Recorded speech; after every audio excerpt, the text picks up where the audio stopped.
আসসালামু আলাইকুম বন্ধুরা, কেমন আছেন? আমার বাড়ির পাশে রাস্তা একটু অসুবিধা, হাঁটা চলা একটু সমস্যা, তাই আমার বড় ভাইয়ের সহযোগিতা আমি এক গাড়ি সরকি নিয়ে এলাম। তাই এখন সরকিগুলা রাস্তায় ফালানো হলো। তারপর লেগে গেলাম সরকি মেলার কাজে,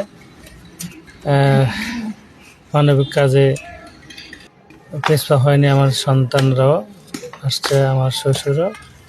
আমরা সবাই মিলে এই যে রাস্তায় সরকি মেলার কাজ করতেছি।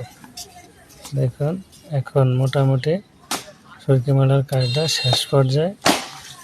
এখন দেখুন কি অবস্থা, সবাই মিলে সরকি ফালানোর পরে এখন রাস্তাটা দেখুন কিরকম একটা সুন্দর হয়েছে। দেখুন।